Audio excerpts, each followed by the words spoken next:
Hello, my name is Mark Actons with the George Washington Foundation, and I am here with... Joe Ziarko, Manager of Interpretation and Visitor Services. So what are we going to be doing here today, Joe?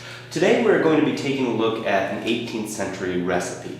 Recently appeared on our blog. It was a blog all about the importance of citrus and fruit in the 18th century. What we're taking a look at is the practical application of that.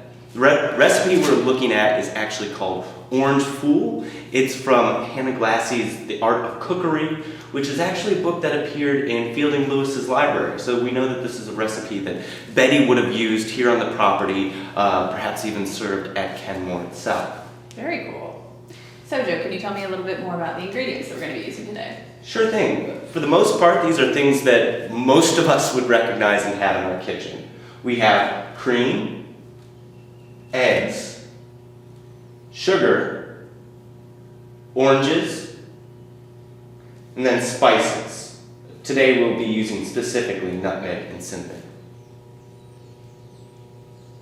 For the actual recipe here, we are going to take the orange juice, add it to our pot, as well as the sugar here, and the spices. Now we're going to put this over the fire and allow it to warm up and the sugar to dissolve. Here I'm going to mix up the eggs and add it to our cream. Once that sugar dissolves in the orange juice along with the spices, we will slowly add the cream and the eggs to it, doing our best to make sure that those eggs don't curdle. All right, time to put the pot over the fire.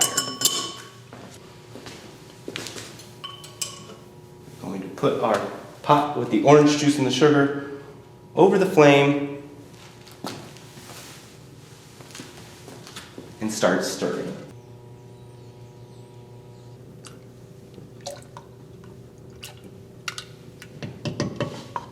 Can I ask you a question about one of the ingredients here? Sure thing. What about these oranges? Wouldn't these be hard to come by during the colonial period? Oranges are hard to come by during the colonial period. It's one of the reasons we really want to use it in recipes. It is a sign of status. It is a real treat.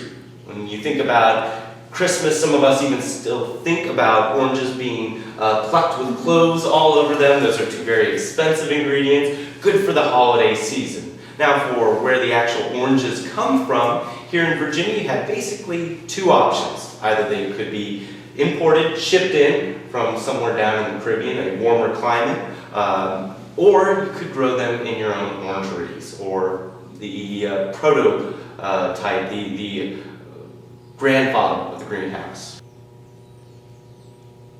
All right, now that the mixture has become thick, I'm going to pour into our serving dish and allow it to cool. So this has been really fun, Joe. Thank you very much. Sure. And now, of course, do we get to try it? Absolutely. Tried it, you can see it's kind of the color of regular custard, although a little bit looser, not what we'd be used to making in our home, but I think it still holds up. That is really good.